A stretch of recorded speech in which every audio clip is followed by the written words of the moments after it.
3, 2, 1, launch!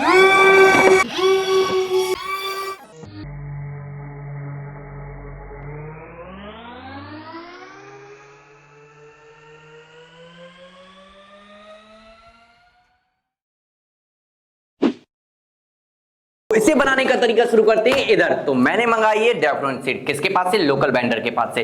आप भी मंगा सकते हो। कैसे?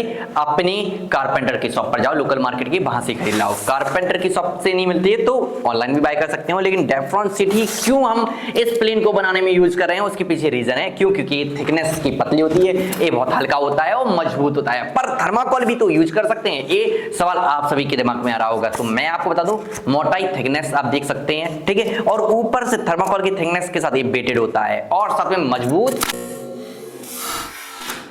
कम होता है। पर मैं आपको बता दूं, ए जो मतलब कि हमारी डेफ्रॉन सीट है, ए टिकाऊ, हल्की और मजबूत। इसे तोड़ने पर अलग साउंड आएगा। देखो, सुनाई दिया? जैसे गोली चली हो, तो गोली की झेलने की दम डेफ्रॉन सीट में होती है। मजाक कर रहा हूं, जस्ट बता रहा हूं। तो इसीलिए हमने डेफ्रॉन सीट यूज की है। लेकिन एक डेफ्रॉन सीट की साइज इतनी है। यदि छोटा प्लेन बनाना हो तो बन जाएगा, पर हम बना रहे हैं यूट्यूब पर सबसे बिगेस्ट बड़ा प्लेन। तो उसके लिए हमें सारी डेफ्रॉन सीट को जोड़ना होगा, एक बड़ा स्ट्रक्चर तैयार करना होगा डेफ्रॉन सीट का, फिर उसे कटिंग करना होगा और जो स्ट्रक्चर जिस साइज का हम रखना चाहते हैं अपने फाइटर प्लेन को, उसका डिजाइन उस पर ड्रॉ करना होगा। मैं आपको बता दूं, यदि आप सेम बनाना चाहते हैं तो जो डिजाइन साइज हम अपनी एनिमेशंस में दिखाएंगे वो ही रखिए, और अपने मन से यदि कोई छोटा बड़ा करना चाहते हैं तो वो कर सकते हैं। तो चलो शुरू करते हैं। पहले सारी डेफ्रॉन सीट को एक साथ लगाकर एक बड़ी डेफ्रॉन सीट बनाना। तो मैंने सारी डेफ्रॉन सीट लगा ली है और यहां पर मार्क कर दिया है जो साइज हमें चाहिए। एनिमेशंस में आप देख सकते हैं सेम साइज क्या रखना है। ये डेफ्रॉन सीट है, याद रखें, और साइज क्या रखना है जोड़ने के बाद, जो अभी मेंशन मैं कर रहा हूं सेम टू सेम साइज रखें यदि सेम टू सेम फ्लाई कराना चाहते हैं। तो साइज आप देख चुके हैं। अब थर्माकोल कटर से आपको धीरे धीरे हमें काट लेना होगा, और जो जरूरी हिस्सा है सिर्फ हम वो अपने पास रखेंगे, अदर हिस्से को दूर कर देंगे। तो देखो, डेफ्रॉन सीट के ऊपर और नीचे हमने टेप कर दिया है। क्यों? क्योंकि जिससे हमारा डेफ्रॉन टूटे नहीं और मजबूत रहे, फ्लेक्सिबल रहे और टूटे ना। और टेप बहुत हल्का होता है तो वेट भी नहीं बढ़ेगा। और अब इसकी आगे के स्ट्रक्चर को डिजाइन करते हैं और उनकी साइज क्या रखनी है आप देख सकते हैं अब एनिमेशंस में। ये बहुत ही इजी चीज है। तो डेफ्रॉन सीट को जिस साइज में दिखाया जा रहा है उस साइज में काट कर सेम टू सेम अपने प्लेन पर लगा दें। यदि साइज थोड़ा बहुत ऊपर नीचे होती है कोई भी फर्क नहीं पड़ेगा, इजी टू मेकिंग है ये। तो देखो, मैं इसकी पूरी की पूरी मेकिंग डिटेल्स इस टेबल पर रखकर तो नहीं बना सकता, मुझे भी चेंज करनी होती है लोकेशन, तो आप समझिए। इसीलिए मैं 3D इमेजेस बार बार दिखा रहा हूँ साइज की, कि हमें कौन सी साइज कहां पर कटिंग करनी है। यही है इस वीडियो की अमेजिंग बात। क्यों? क्योंकि आपको लोग परफेक्ट साइज मिल रही है। यदि आप सेम बनाओगे तो सेम टू सेम। तो अभी हमने ये स्ट्रक्चर बना लिया है। याद रखें स्केल्स क्यों लगाई गई हैं? क्यों? क्योंकि यहाँ पर और भी कोई चीज लगा सकते थे, ठीक है, वो वेटेड रहती। तो हम तो इंडियंस हैं, जुगाड़ू, तो इसीलिए हम लोगों ने ये लगा दी है, ठीक है, कि यहाँ पर मजबूत भी रहे, टिकाऊ भी रहे और हमारा फाइटर प्लेन का बजट भी ज्यादा ना पहुंचे। जस्ट मजाक कर रहा हूं, बजट का प्रॉब्लम नहीं, लेकिन मजबूत और हल्की रहे, इसीलिए हमने लगाई है। तो आगे के स्ट्रक्चर को बनाने के लिए फिर से आपको इमेजेस मिलती जाएंगी साइज की और हम चिपकाते जाएंगे। तो अब सबसे पहले हम नीचे की बॉडी बनाएंगे और ऊपर की बनाएंगे। तो चलो शुरू करते हैं नीचे की बॉडी में स्ट्रक्चर्स लगाना। तो जो साइज दिख रही है उसी साइज में डेफ्रॉन सीट को काटकर तीनों हिस्सों को चिपकाकर हमें बस फाइटर प्लेन के नीचे ग्लू मशीन से सेटअप कर देना होता है और हमारी बॉडी रेडी। तो देखो, पहला रडर लग गया है, दूसरा भी सेम डिस्टेंस पर लगाएंगे और जैसा इमेज में दिखाया गया जा रहा है, ठीक है। याद रखें, यदि आप बना रहे हैं तो जैसा इमेज में कैलकुलेशन और हाइट और लेंथ विड्थ जो दिखाई जा रही है सेम वैसा ही रखेंगे तो सेम वैसा ही उड़ेगा जैसा हमारा उड़ेगा। तो ऐसे यहां लगाएंगे। तो देखो, अभी आपने पूरे फाइटर प्लेन की बॉडी को बनाना देख लिया होगा। स्ट्रक्चर आपको एनिमेशंस में देखने को मिले होंगे और उन्हें फॉलो करते हुए आप हमारे सेम टू सेम प्लेन की साइज का एक परफेक्ट बॉडी बना लोगे। लेकिन जब आएगी बात थ्रस्ट जनरेट करने की तो आप डीसी मोटर को मत यूज करना, मैं आपको बताता हूं। तब जरूरत होगी बीएलडीसी मोटर की, वरना आप कहोगे आपकी प्लेन क्यों नहीं उड़ रही। तो बीएलडीसी मोटर 2200 केवी 12 वोल्ट की हम यूज कर रहे हैं विद 5 इंची प्रोपेलर। और ऐसे कैसे कनेक्ट करते हैं, जस्ट इसकी कुछ मतलब कि हमें पार्ट्स मिलते हैं जिन्हें इस तरीके से लगा दिया जाता है, ठीक है, और इस तरीके से हमें कसना होता है, ठीक है, और ये हमारी तैयार हो जाती है। लेकिन इसे चलाने के लिए हम जैसे डीसी मोटर में हम 9 वोल्ट की बैटरी को कनेक्ट कर देते हैं। 9 वोल्ट की बैटरी से इसे ऑन मत करना, कभी नहीं होगी। इससे पहले जरूरत होती है ईएससी की, उसके बाद जरूरत होती है बैटरी की। तो 30 एम्पियर की ईएससी का यूज करेंगे हम। और कैसे करना है, 3 हमारे वायर है, ठीक है, प्रोपेलर मैंने कसा नहीं था, याद रखें। ऐसा ही होगा यदि आपने इसे टाइट नहीं किया और आपने मोटर को वो ऑन कर दिया, तो बाद में जब मैंने सोचा बाद में मैं कर लूंगा, तो याद रखें इन्हें कनेक्ट करें पहले, ठीक है। इस तरीके से तीनों वायर को स्टेप बाय स्टेप। ए हो गई है हमारी कनेक्ट, ठीक है। इस तरीके से हमें कनेक्ट करना है। उसके बाद हम अपना सर्वो टेस्टर से इसकी स्पीड को कम तेज करेंगे और अपना बैटरी कौन सा यूज करना है, 9 वोल्ट नहीं, हमें लिथियम आयरन बैटरी यूज करना होता है। इन सब की डिस्क्रिप्शंस आपको मतलब कि पेजेस पर देखने को मिल रहा होगा। लेकिन मैं एक चीज बता दूं, देसी तरीके से टेस्ट करेंगे कि ये कितनी पावर जनरेट कर सकती है थ्रस्ट के लिए और कितना वेट उठा सकती है। यदि ज्यादा वेट उठा सकती है तो याद रखें हमें लगानी है 1 2 3 4, लेकिन 4 ही क्यों लगानी है या हमें 2 ही लगानी है, वो तो हम कैलकुलेट करेंगे ना कि हमारा वेट, आप समझ रहे हैं ना, कितना उठा सकती है एक मोटर। तो उस वेट को उठाने के लिए हम चेक करेंगे क्या, एक देसी जुगाड़। तो टेस्ट करने के लिए हम इसे मतलब कि जस्ट लेकर जाते हैं फील्ड में अपने सेकंड रूम में और टेस्ट करते हैं कि इसे उठा पाती है नहीं। यदि आसानी से उठा लिया तो 1 ही लगा दो, ठीक है। लेकिन यदि धीरे से उठाया तो 2 लगा दो और धीरे उठाया तो 3 या 4 लगानी होगी। तो वो कैलकुलेशन हमारी होगी इस देसी गुम्मे को टेस्ट करके। थ्रस्ट कैपेसिटी चेक करने के लिए देसी जुगाड़ है। 500 ग्राम नीचे वेट लगा दिया, एक BLDC मोटर लगाई है, जैसे कनेक्शन दिखाई दिए वैसे की है। तो यदि ये उठा लेती है, टेस्ट करने के पहले मैं बता दूं, ठीक है, तो हमारी 4 BLDC ये 500 ग्राम है, 2 kg तक का वेट आराम से उठा पाएगी। तो चेक करते हैं, थोड़ा सा फेस को दूर कर और आपने देखा सक्सेसफुल उठा रही है, ठीक है। एक बार और ट्राई करते हैं।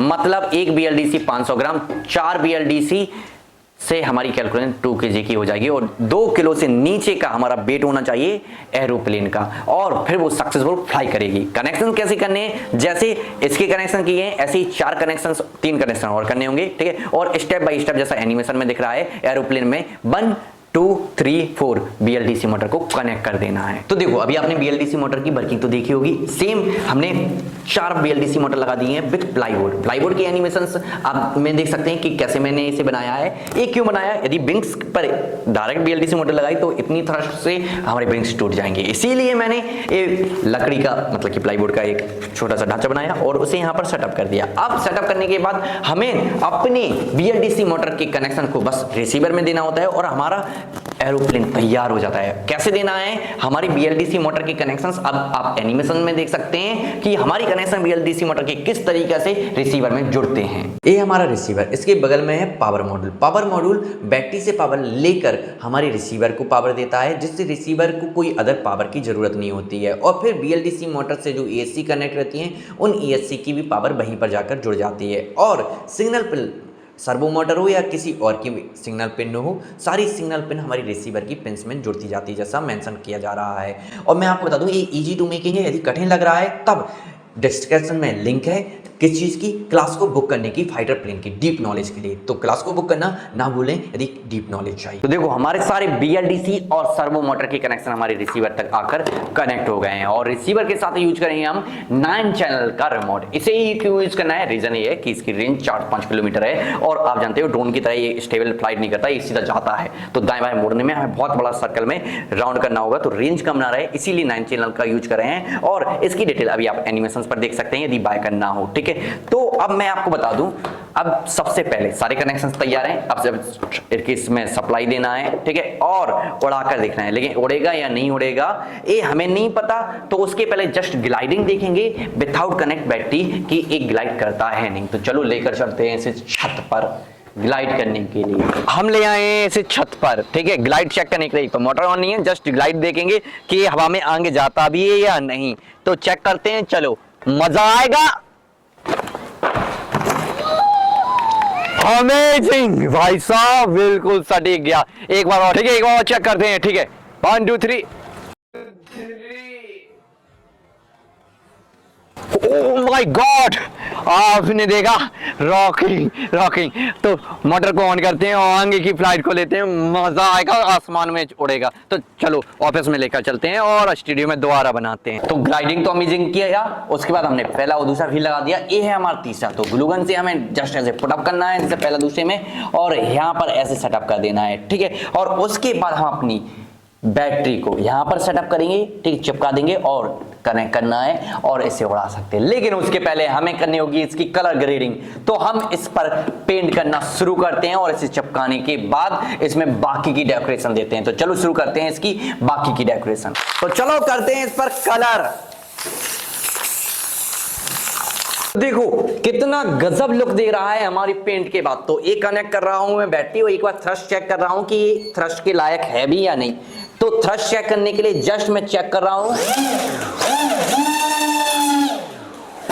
अमेजिंग लुक, ठीक है, कितनी पावर थी। तो इसे फील्ड में ले जाने के पहले ये सोचना होगा कि उड़ाएं कहां पर, क्यों, क्योंकि हमारे पास तो यहां पर रूम में इतनी जगह है नहीं। तो चलो चेक करते हैं अपने सेकंड ड्रोन से कि कौन सी फील्ड में कहां पर है जगह। तो देखो मैंने उड़ा दिया है अपना ड्रोन। किस लिए? लोकेशन फाइंड करने के लिए। क्यों? क्योंकि हमें चाहिए है बड़ी जगह जहां पर हम अपना फाइटर प्लेन उड़ाएं। तो अभी मैंने अपना ड्रोन को एक लिमिटेशन तक सही तरीके से रख दिया है, ठीक है।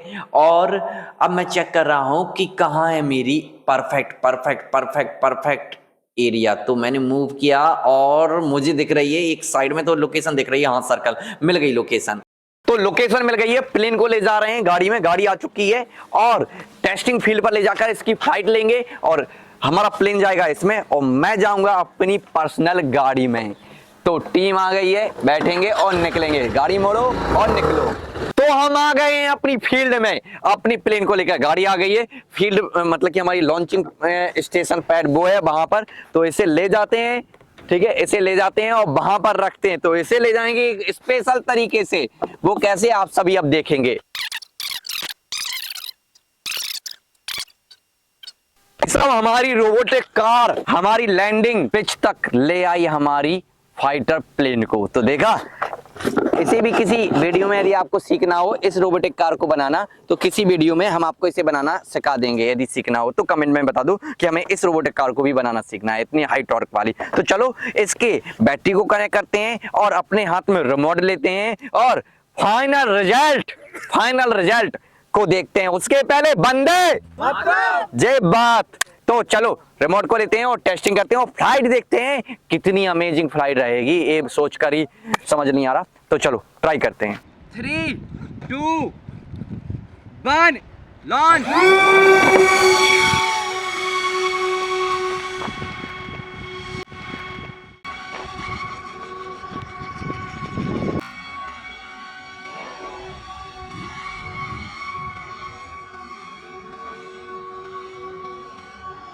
तो देखो बस जस्ट हमारा क्या हुआ, हमारा थोड़ा सा व्हील लैंडिंग के टाइम पर मतलब कि डैमेज हो गया, ठीक है, बाकी का हमारा सब था। और मैं आपको बता दूं ये विंग्स चिड़िया बन गए थे, बाज बन गए थे। क्यों? क्योंकि थोड़े से पतले थे, ठीक है, थोड़े पतले थे, इस वजह से तो इन्हें थोड़ा मोटा करते हैं, अपडेट करते हैं, ठीक है, मतलब अपडेट करते हैं इस पूरे प्लेन को, दोबारा यहाँ लाते हैं और थोड़े कलर ग्रेडिंग अच्छा करेंगे इस बार कि इसमें और रहे दम। तो चलो चलते हैं इसे अपडेट करने।